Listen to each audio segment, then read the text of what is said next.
hermanos y amigos. Reciban un cordial saludo de su amigo y hermano Caleb Flores. Queremos estudiar en esta hora un tema que es muy importante, pero no queremos abrir la palabra de Dios sin antes orar. Quiero invitarles ahí donde estén que puedan acompañarme inclinando su rostro. Oremos. Amante Padre, Dios eterno, tú que estás en el cielo, por favor, Señor eterno, ayúdanos a asimilar tu palabra. Bendice a aquellas personas que han de ver y han de compartir el mensaje. Por favor, alumbra nuestra experiencia. Aparece en el momento más oscuro de nuestra experiencia, trayendo paz, consuelo y esperanza en el pronto regreso de Cristo. Por favor, eterno Dios, bendice a aquellas personas que en este momento están enfermas, tienen amigos, familiares enfermos, personas que han perdido a sus familiares, han perdido a sus amigos.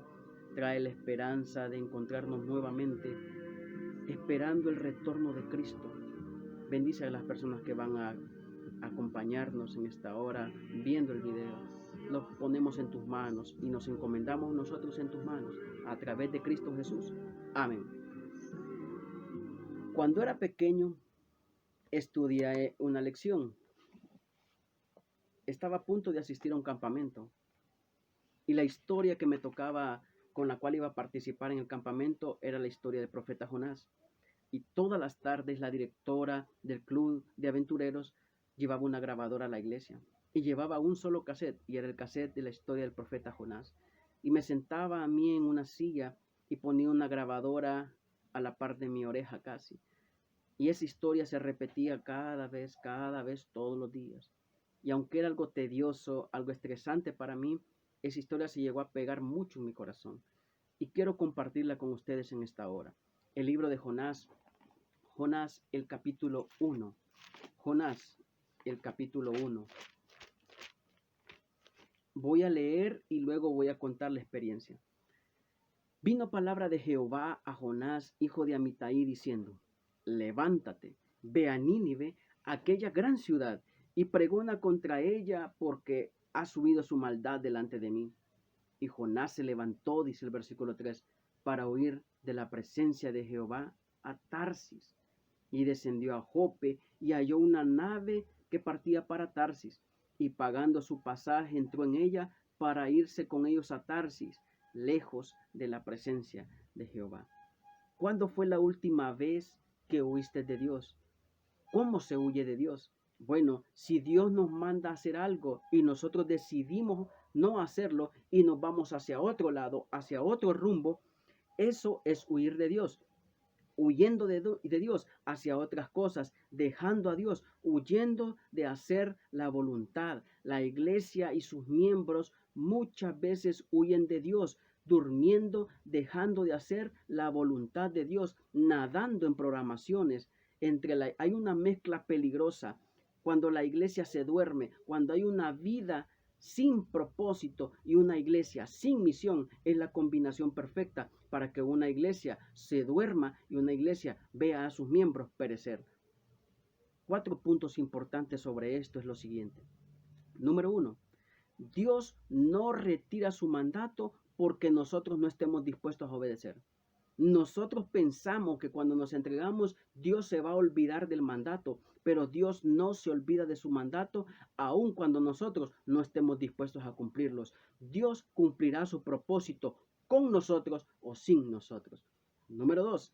Es imposible, mis queridos hermanos y amigos, huir de la presencia de Dios. Jonás se comenzó a hundir desde el momento en que él decidió huir de la presencia de Dios. La Biblia dice en el libro de Amós, el capítulo 2 y el versículo número 2, capítulo 9, Amós, capítulo 9 y los versículos 2 y 3, aunque cavases hasta el Seol, de allá los tomará mi mano, aunque subieres hasta el cielo, de allá los haré descender. Si se escondiesen en la cumbre del Carmelo, allí los buscaré y los tomaré.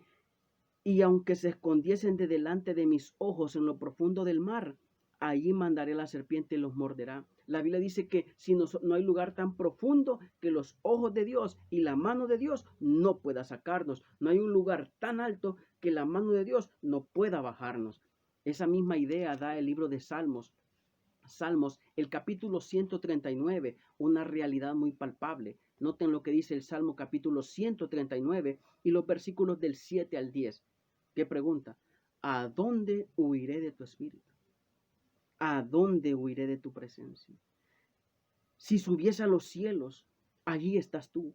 Y si en el Seol hiciese mi estrado, he aquí, allí estás tú también. Si tomare las alas del alba y habitare en el extremo del mar, aún allí me guiará tu mano y me asirá tu diestra. La Biblia dice que es imposible huir de la presencia de Dios.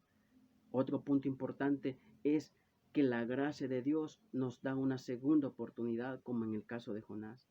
A veces la gracia de Dios no espera porque tiene su límite y entonces Dios debe actuar y muchas veces viene el dolor y el sufrimiento, pero es cuando debemos dejar de huir de la presencia de Dios.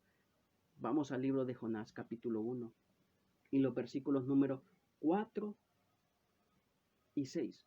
Jonás capítulo 1 y los versículos del 4 y 6. Voy a comentar la experiencia, luego voy a contar la historia, luego voy a comentar la experiencia.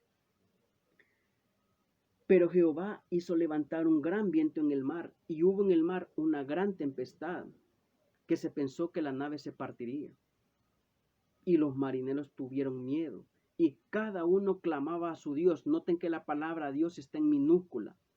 Y echaron al mar los enseres que había en la nave para descargarla de ellos. Pero noten, pero Jonás había bajado al interior de la nave y se había echado ¿a qué? A dormir.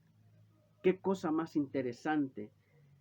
La nave cayéndose, la barca haciéndose pedazos y las personas que no tienen al Dios verdadero en su medio, claman a Dios. Pero el verdadero Hijo de Dios, el que tiene la verdad, ¿qué es lo que hace? Duerme. Esta es una realidad muy visible. Mientras nosotros como adventistas nos hemos encerrado en nuestros hogares por temor, las demás iglesias nos han aventajado, abriendo sus pequeñas congregaciones, haciendo participaciones vía redes. Y es ahí donde nosotros nos hemos estancado. Tristemente, el profeta de Dios, el depositario de la verdad, mientras los demás que no tienen al Dios verdadero se activan y hacen todo lo posible para que su barca salga a flote, el que tiene el conocimiento del Dios verdadero, ¿qué es lo que hace? Duerme sin hacer nada, sin conciencia de lo que está pasando en la barca, de lo que está pasando a su alrededor, tranquilo, esperando que Cristo venga como algunos, sin hacer ningún esfuerzo por nuestros hermanos y amigos. Nada, mis queridos hermanos, el único que tenía el conocimiento del Dios verdadero duerme y la gente hundiéndose. Nosotros como iglesia hemos escondido todo el trabajo de la iglesia en protocolos, en programaciones, y no hay mejor combinación que una vida sin propósitos y una iglesia sin misión. Una vida sin propósito y una iglesia sin misión es la combinación perfecta para que una iglesia se ponga a dormir.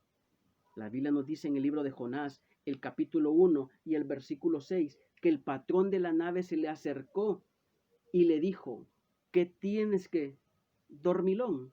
Levántate y clama a tu Dios. Quizás Él tendrá compasión de nosotros y no pereceremos. Y en esta hora, mis queridos amigos, hermanos, les voy a hablar de 3 tipos de dormilones que hay en la iglesia. La barca es la iglesia y muchos hermanos vienen a la iglesia, a la barca, a dormir, porque lo más fácil es acomodarse. La gente busca una iglesia donde acomodarse y Jonás representa 3 tipos de dormilones. El primer dormilón, mis queridos hermanos, que queremos ver, es aquel dormilón, aquel Jonás, que aunque sabe que está en la barca, sabe que tiene talentos que han sido dados por Dios para edificación, son dormilones que no les importa nada ni nadie. Vuelvo y repito, este tipo de dormilones que están en la iglesia, que no les importa nada ni nadie, saben que están en la barca, saben que tienen talentos dados por Dios para edificación de la iglesia. Eso nos dice el libro de Efesios. Efesios, quiero que vayan conmigo, Efesios el capítulo 4 y el versículo 11 en adelante, noten lo que dice: y Él mismo constituyó a unos apóstoles, profetas, evangelistas, pastores y maestros. ¿Para qué los constituyó? A fin de perfeccionar a los santos para la obra del ministerio, para la edificación del cuerpo de Cristo. Los talentos son dados no para crecer únicamente para tenerlos en la iglesia escondidos. Los talentos fueron dados para que nosotros crezcamos y para hacer crecer el cuerpo que es la iglesia, el cuerpo de Cristo. La Biblia nos dice en el libro de Primera de Corintios una realidad. Primera de Corintios, el capítulo 12 y el versículo 7. Primera de Corintios, capítulo 12 y el versículo 7 nos dice, pero a cada uno le es dada la manifestación del Espíritu para provecho. Estos dormilones saben que están en la barca, saben que tienen talentos dados por el cielo para la edificación de la iglesia, saben que son parte del pueblo de Dios, predican en la iglesia, pero como yo siempre digo, nosotros necesitamos no predicadores de púlpito, sino predicadores que salgan, saben que son el pueblo de Dios, pero solamente vienen a la iglesia a disfrutar y no a trabajar. Saben que están dentro de la barca con un propósito, pero solo vienen a pasar el tiempo. Y ellos dicen, se conforman con una situación mediocre y dicen, estoy así como estoy bien en la situación en la que estoy, en la situación en la que estás, en la condición en la que estás. La Biblia dice en el libro de Apocalipsis cuál es la situación en la que está la iglesia. Nos dice que la iglesia dice, yo soy rico. Y noten lo que dice, y me he enriquecido y no tengo necesidad de nada, ni de Dios. Esta es la situación en la que estamos. Y este tipo de dormilones se sienten bien con su situación fría, con su situación tibia. Se sienten bien y dicen, no, yo estoy bien. Y no solamente eso, sino que no les importa lo que pasa en la barca. Se quedan de brazos cruzados sin hacer nada. Veamos el segundo tipo de dormilones que representa Jonás. Son aquellos dormilones que solo piensan en ellos mismos. La Biblia nos dice en el libro de Mateo, el capítulo 25, y los versículos del 1 al 8, hablando de la parábola de las vírgenes. ¿Cuántas se durmieron? Todas se durmieron. Pero sonó la voz, he aquí, viene el esposo, salid a recibirle. Y entonces dice que las prudentes habían hecho provisión de aceite para esa ocasión. Pero las insensatas, ¿qué fue lo que dijeron? Danos de vuestro aceite para nosotras. Este tipo de dormilones viven del trabajo del otro. Hay una vida más allá de las actividades del hogar, mis queridos hermanos, y de la iglesia. Una cosa es dormirse dejando todo en orden y otra cosa es dormirse pensando que cuando despertemos las cosas se arreglarán solas. Estos dormilones piden aceite de los demás, viven del trabajo de los demás porque no tienen idea de lo que pasa a su alrededor, porque su vida es el afán de otras cosas, solo les importa ellos mismos. Miremos el tercer tipo de dormilones. El libro de Marcos, el capítulo 14 y los versículos 37 al 40, nos dice que Jesús fue a orar y le dice a los discípulos, quedaos aquí y velad conmigo. Pero la Biblia dice que los discípulos cabecearon y se durmieron. Este tipo de dormilones son dormilones que no les importa Dios. Saben que Dios está orando, saben que Dios está rogando por ellos, pero ellos viven para disfrutar y por último dejan las cosas de Dios. El Señor estaba orando y los discípulos cabecearon y se durmieron. Hay muchos que parecen que están despiertos, pero se están durmiendo. Hay muchos que parece que están orando, pero no lo están haciendo. Hay muchos que parecen que están estudiando, pero no están compartiendo lo que han estado estudiando. Es bonito, mis queridos hermanos, llegar a una iglesia donde otro hace mi trabajo, mientras yo estoy tranquilo, sin hacer nada, durmiendo en la barca. Estos dormilones no les importa nada ni Dios, solo viven para ellos. Y quiero en esta hora, mis queridos hermanos, decir que es momento de despertar, porque mientras nosotros dormimos, una persona perece. Quiero contar una experiencia. Una familia salió a un picnic. Fueron a una peña, miraron el atardecer, comieron, llevaron a su hija de 3 años. Pero el papá cabeció y se durmió. La mamá cabeceó y se durmió. Y cuando ambos despertaron buscando a la niña. He aquí que la niña no estaba. Comenzaron a buscarla de un lado a otro. Tuvieron miedo de ir al despeñadero. No concebían esa idea de ir al despeñadero y ver que su hija se había resbalado. Y siguieron buscando. Pero en la desesperación fueron y vieron hacia abajo del acantilado. Y he aquí que su hija había caído en el precipicio. Su hija había muerto. Cuando los reporteros, cuando la policía llegó y entrevistaron al hombre, el hombre dijo una palabra que dolía. El hombre dijo, mientras yo dormía, mi hija moría.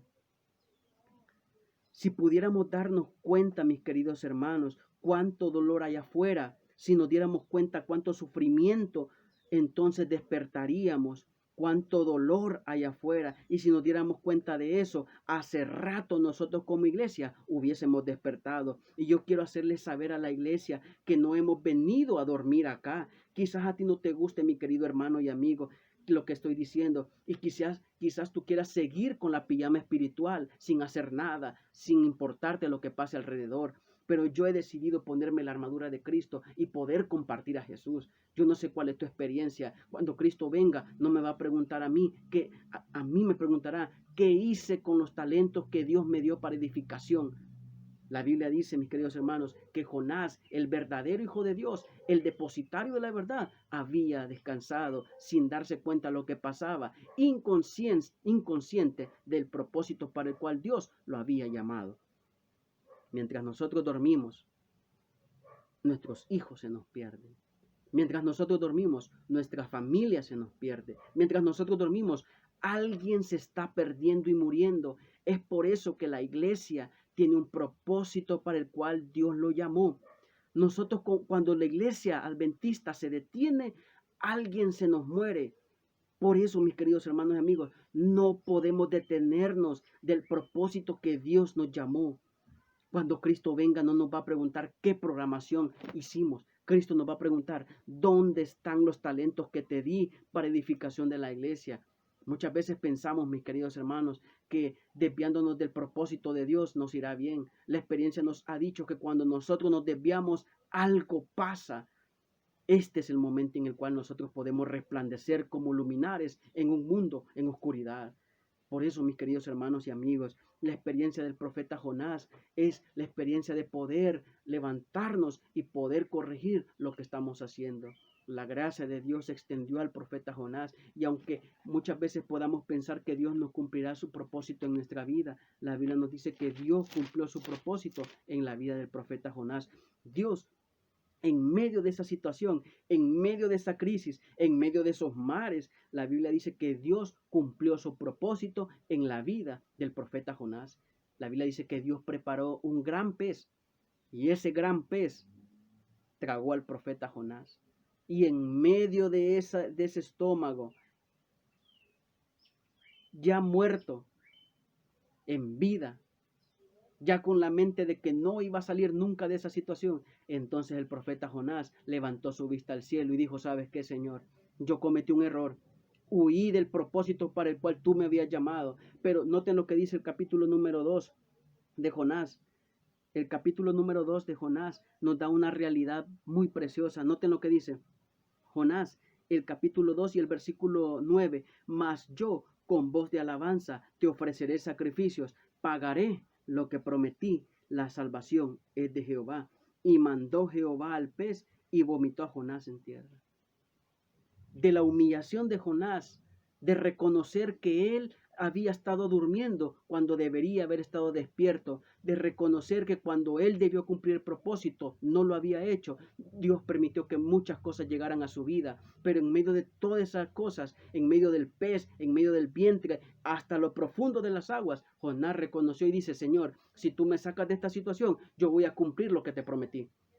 Y dice que Dios, la gracia de Dios, le dio una segunda oportunidad al profeta Jonás y le ordenó Dios al pez que lo vomitase.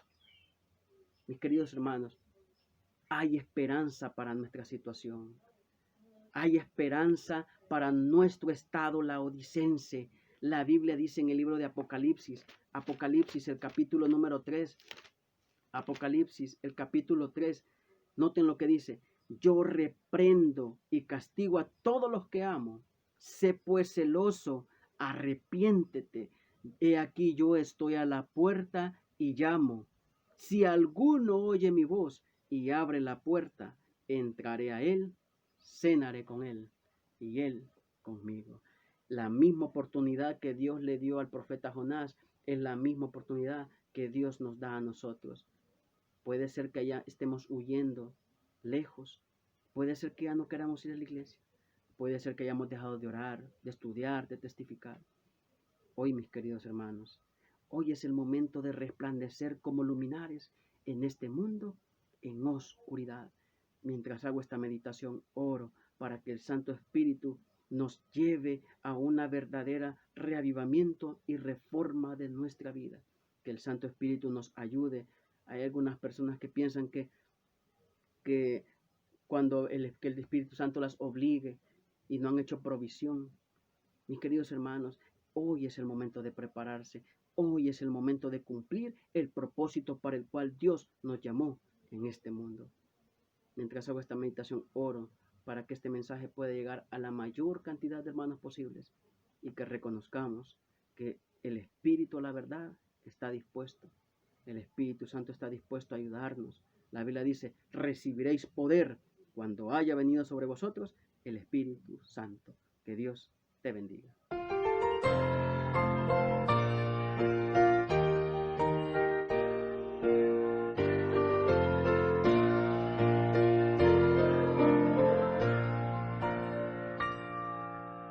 Hijo del reino, ¿por qué estás durmiendo?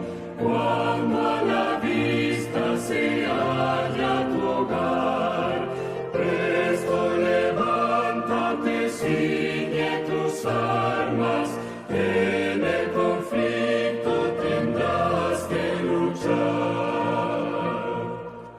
Hijo del reino, ¿por qué tramas tanto? Cuando delante el premio se ve, álzate, vístete, Cristo se acerca, sal a su encuentro, recibe a tu Rey. No sigas más tras placeres mundanos, ves que en su encanto pasando se va. Rompe los lazos con que estás atado, a Cristo acude que te amparará. Fija tu vista constante en el cielo, pasa la noche de tribulación.